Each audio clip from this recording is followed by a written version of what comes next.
I asked God to forgive my sins. But every night my past kept sending invoices. Turns out forgiveness and forgetting were never the same thing.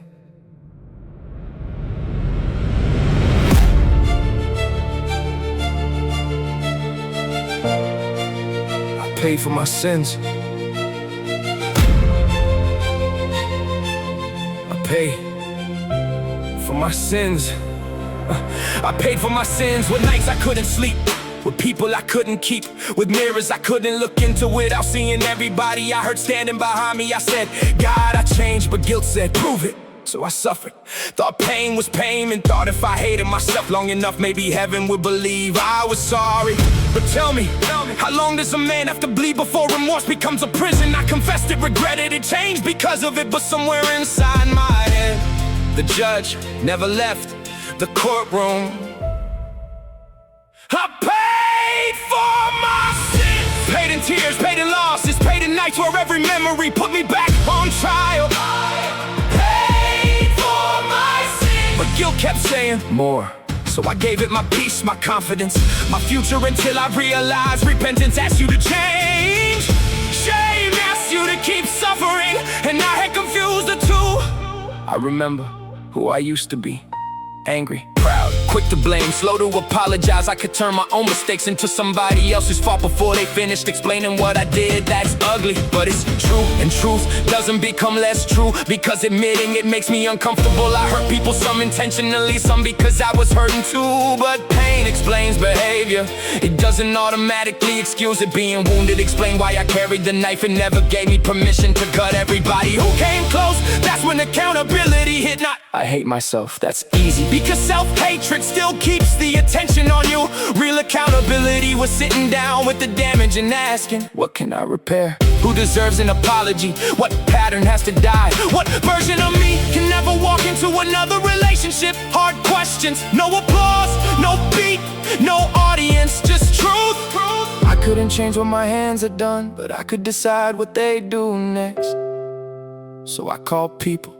Some answered, some didn't, some forgave me, some said, don't contact me again. That hurt, but accountability doesn't mean everybody owes you a reunion. Sometimes sorry arrives after the bridge burned. You don't rebuild it just because you're finally ready to cross. You respect the ashes, learn, move differently. Here's the part nobody likes admitting. You can genuinely change and still have to live with consequences created by the person you used to be. That's hard, because you think, but I'm different now. Good. Stay different, not because it guarantees the old doors reopen, cause the next person shouldn't have to bleed to verify your transformation. I paid for my sins. Some payments were consequences, those were mine, I accepted them. Some payments were lessons, I needed them. But some payments I invented, years of self-hatred, years of believing I wasn't allowed to become better. I paid for my sins, until I finally ask, when does accountability end and self-destruction begin? That question followed me because guilt had become familiar. A good day ruined it. How dare you be happy? Someone loved me, pushed them away. If they knew everything, opportunity came, sabotaged it. You don't deserve this. I wasn't serving a sentence anymore, I was extending it every time life opened the door. I dragged my old chains through it. I escaped the consequences of my past and still carried the prison inside me. One night I prayed, not pretty, no perfect words. I said, God, I don't know how to forgive the man I was. Silence, the unthought wouldn't leave me. If you believe people can change, why is everybody eligible except you? I cried, because apparently I believed in redemption, as long as it belonged to somebody else. I tell another man, your worst mistake doesn't have to become your whole life. Then look at myself, except you. I tell and learn from it, then tell myself, live inside it. I'd say God forgives, then behave like my shame had authority higher than mercy. Something wasn't adding up. Maybe forgiveness wasn't pretending I was innocent. Maybe it was admitting I was guilty and refusing to believe guilt was the only thing I could ever become. I went to the mirror, looked at myself. No excuses. I did it. Silence. I hurt them. Silence. I was wrong. Silence. I wish I could change it. then I can't. that sentence broke me. And temptation came. Same kind, different day. Old me would've folded. This time, I walked away. Nobody saw, no camera, no congratulations. But when I got home, I sat quietly and realized that's the proof, not the speech, not the song, not the apology, that decision, the moment nobody would've known. And I chose differently. Character is what remains when nobody is around to reward your improvement. That's when I finally felt the chains loosen, not disappear, loosen. Because forgiveness wasn't one dramatic moment, it was repetition, choosing better again, until the new choice stopped feeling new, until honesty became instinct, until peace didn't feel stolen, until I could laugh without guilt, whispering, you don't deserve that. What mistake have you learned from, but still refuse to forgive yourself for? Think about it. Did you change? Did you apologize where possible? Did you accept the consequences? Are you living differently? Then maybe the next lesson isn't more punishment. Maybe it's permission to continue living out, although my sins erased from memory. Strange, but I need the scars, not open wound scars. Proof, reminders, rolled signs this way. Hurt people, don't go back. This road cost you peace. Turn around, that's what the past became. Not a house, a map. My past stopped being the prism when I finally used the bars as directions for whenever to return. Now, when I look back, I don't see a monster, I don't see a victim either. I see a man flawed, scared, proud, hurting, responsible, capable of damage, capable of change. Both truths can exist. Maybe maturity is finally being strong enough to hold both. I pay for my sins. Not with blood, Not with endless shame. not by ruining every good thing. That came afterward. I pay by learning, by apologizing, by accepting what couldn't be repaired, By changing by refusing to hand the next person. the same wound. And if that's not enough for everybody, I understand. but I can't spend another lifetime trying to convince the past to change its testimony. I pay for my sins. Pay with truth, pay with change. Pay by looking at everything I hated about Who I was and refusing to look away. I pay for my sins. I lost people, lost sleep, lost versions of myself that couldn't survive accountability. But I found something too: humility, discipline, mercy, a future. And maybe I don't deserve to rewrite yesterday. Fine, I don't need to. I just refuse to let yesterday write the rest of me. So when guilt knocks tonight, I'll open the door. Ask, do you have something new to teach me?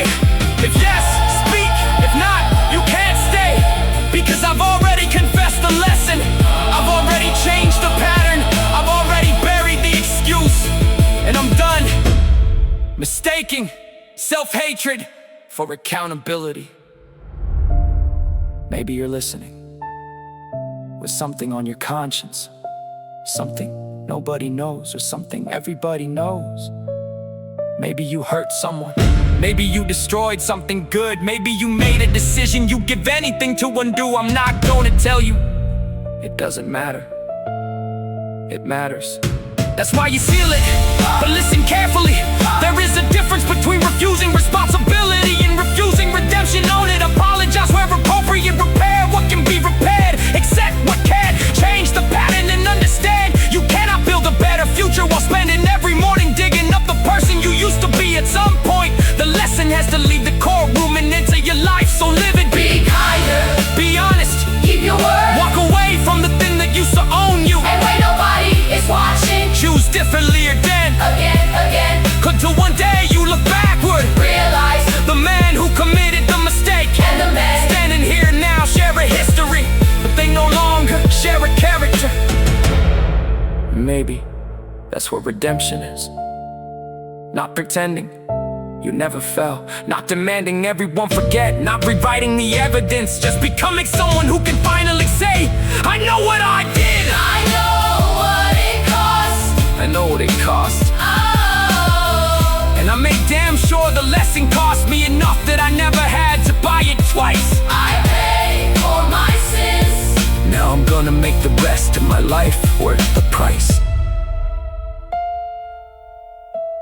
paid for my sins. I thought paying for my sins would make the guilt disappear. It didn't. The debt was gone, but I had gotten addicted to feeling guilty.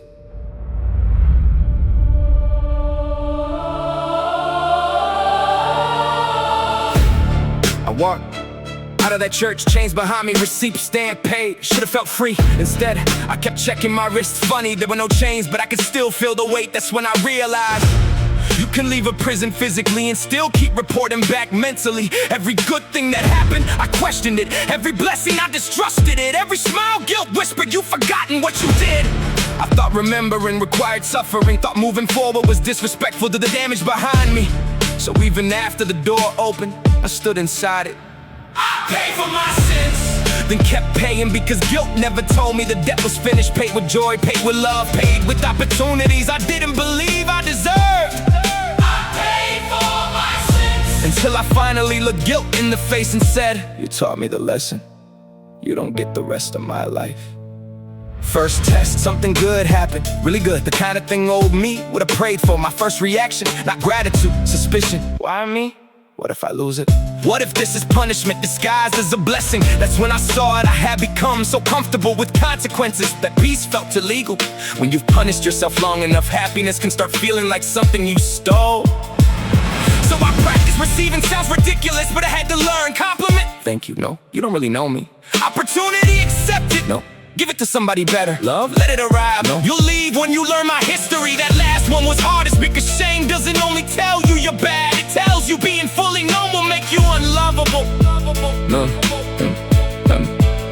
Then somebody got close, too close. Saw the scars, asked questions, I gave safe answers, edited versions, half-truths, not lies exactly. Just stories with the ugliest chapters conveniently missing. One night they asked, what are you so afraid I'll find out? Silence. Then I said that the man I used to be will change the way you see the man standing in front of you. They looked at me, no dramatic speech, just, then show me who you are now. That sentence nearly broke me.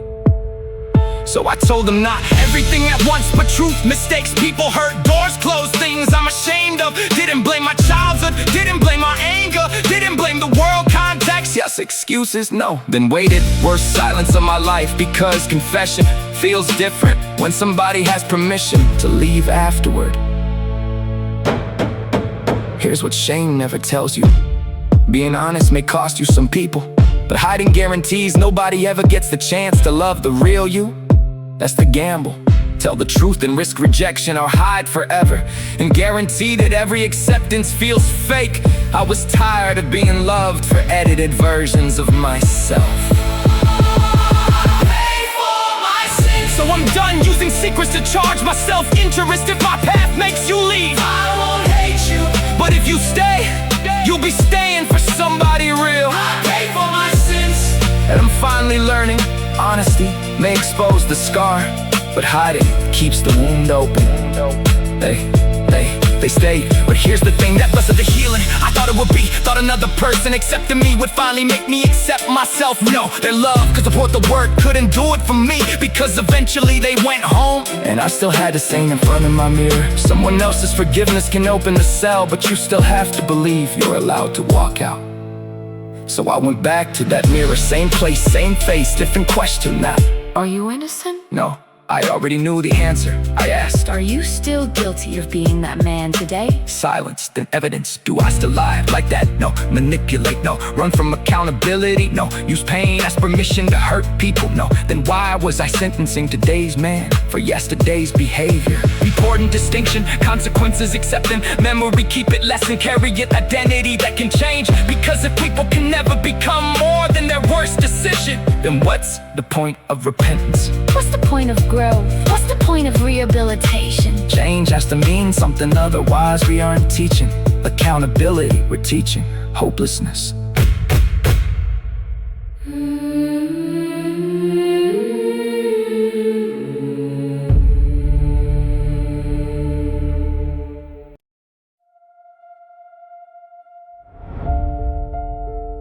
One day I passed the church, the one where all this started.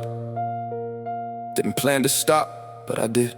Walked inside empty, sunlight through stained glass. No storm, no thunder, no change. Sat in the same seat and laughed.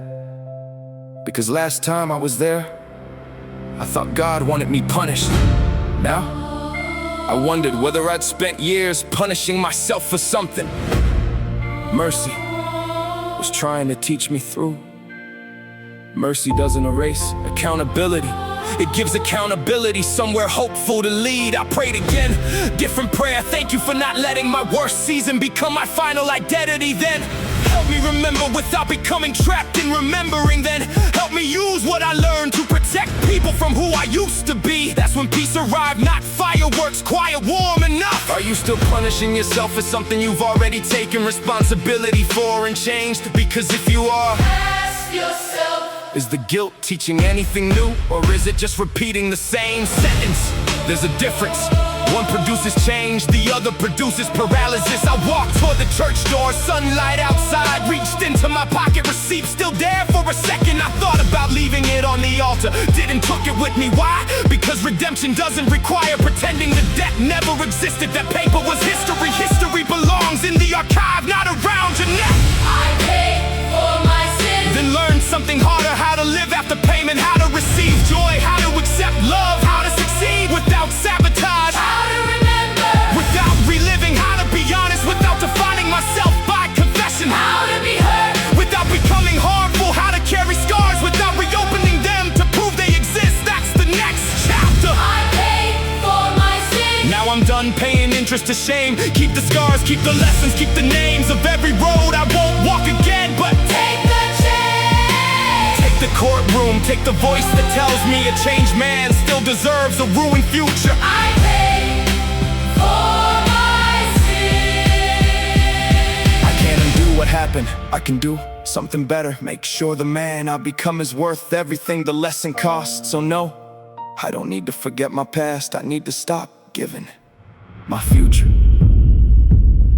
The receipt still says, Hey, the scars still say, remember, my life now says, change. and maybe those three truths can finally exist in the same room. I did it, I regret it. I changed, No excuses. no chains. Listen, there are two traps. The first says, you did nothing wrong. That's denial. That's denial. The second says, You did wrong. therefore you can never become anything good. That's shame, accountability, lives between them. It says, Yes. that was me. Yes. I caused damage. Yes. There were consequences. And yes. I have a responsibility to become different. That's not weakness, that's character. So if you've apologized, Change the behavior. accepted the consequences, respected the boundaries of people you hurt, and you're still waking up every morning trying to sentence yourself again, ask why, who benefit? Not the people you hurt. Your suffering doesn't automatically heal them. Your transformation might protect someone else. That's where the lesson goes, Forward. not backward. So take the shame off your shoulder. Keep the responsibility to different weights. One crushes you, the other Build you. and when your past knocks again, don't hide, open the door, look directly at it, say, I remember you. I learned from you, but you don't live here anymore. Then close the door, turn around, and live so differently that your future becomes the strongest testimony your past could never argue with. Because the point was never to spend forever paying, the point was to become someone who never creates that debt again.